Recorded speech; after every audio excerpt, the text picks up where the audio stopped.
Excellencies, ladies and gentlemen, we will now proceed with review of Indonesia in accordance with Resolution 5/1.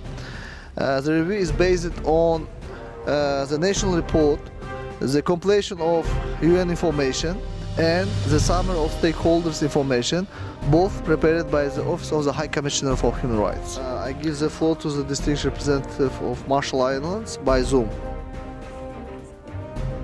Thank you, Mr. Vice President. The Republic of the Marshall Islands warmly welcomes the delegation of Indonesia to its 4th UPR cycle.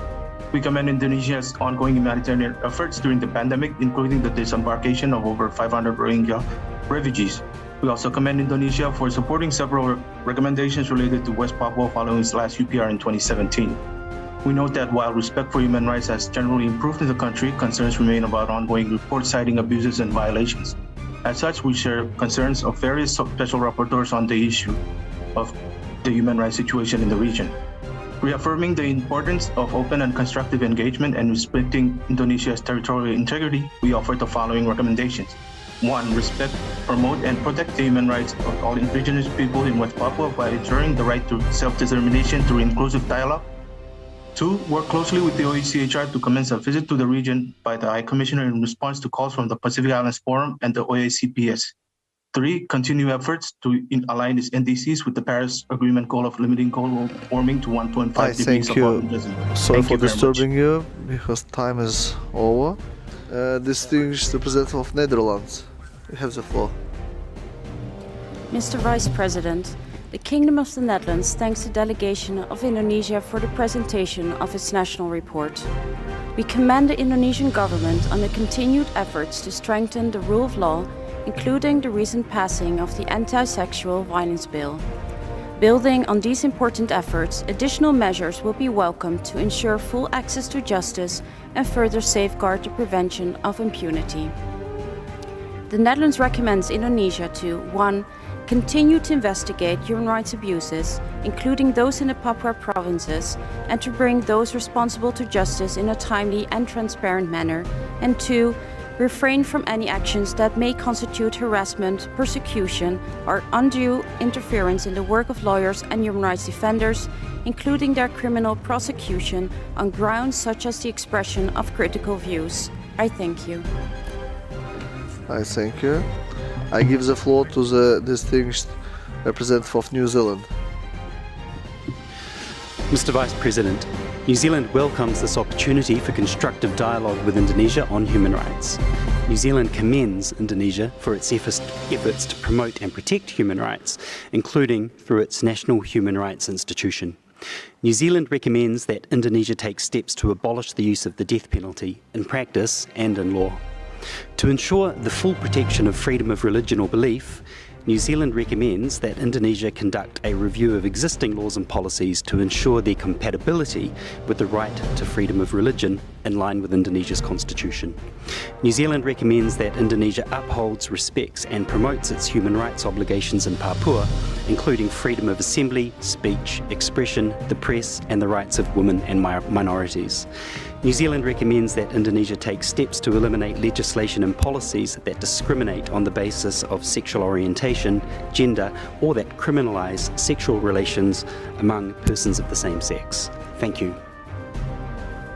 Thank you. The next speaker is the distinguished representative of the United States of America. Thank you, Mr. Vice President. The United States welcomes the distinguished delegation from Indonesia. We commend the efforts of Indonesia in the preparation of their report. We recommend that Indonesia, 1, conduct prompt, thorough, and transparent investigations into all allegations of extrajudicial killings and human rights violations in the 5 Papuan provinces and hold perpetrators accountable. 2, review and revise laws and regulations that unduly restrict freedoms of expression, including Criminal Code Articles 218 and 219, 304, 309, 310, 311, and the 2008 Law on Electronic Information and Transactions, Articles 27, 28, 29, in line with Indonesia's international human rights obligations and commitments. 3, repeal laws that unduly restrict freedoms of association and peaceful assembly, including Law number 17-2013 on societal organizations and law, and Law number 9 of 1998 on freedom of assembly. We remain concerned by reports of escalating violence in the Papuan provinces, including reports of extrajudicial killings, enforced disappearances, and torture. Thank you. I thank you. Distinguished Representative of Vanuatu, you have the floor. Thank you, Mr. Vice President. Vanuatu has listened carefully to the Indonesia's presentation on the human rights situation in the country, and in a spirit of constructive dialogue, we would like to make the following recommendation to the government of Indonesia. 1. Accept without delay the Office of the High Commissioner for Human Rights visit to the provinces of Papua and West Papua. 2. Enhance the protection and promotion of the right to peaceful assembly and association, especially for the people of Papua and West Papua provinces. And 3. Implement inclusive policies to prevent and address the negative effects of climate change and reduce disaster risk, especially for vulnerable people or minority living in remote areas. Distinguished Representative of Australia, you have the floor. Thank you, Mr. Vice President, and welcome to the distinguished Minister of Indonesia and his delegation. Australia welcomes Indonesia's continuing commitment to equitable economic development throughout the country. Australia also welcomes Indonesia's recently enacted sexual violence crime law.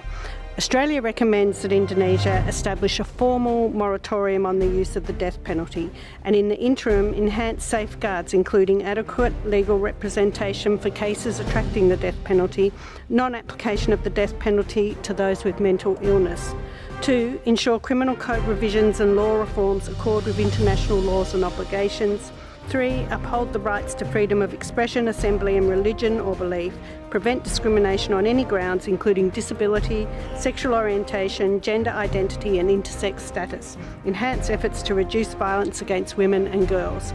4. Finalise investigations of all human rights violations in Indonesia, including in Papua, and ensure access, including by credible independent observers. Thank you. Thank you. Distinguished Representative of Australia, you have the floor.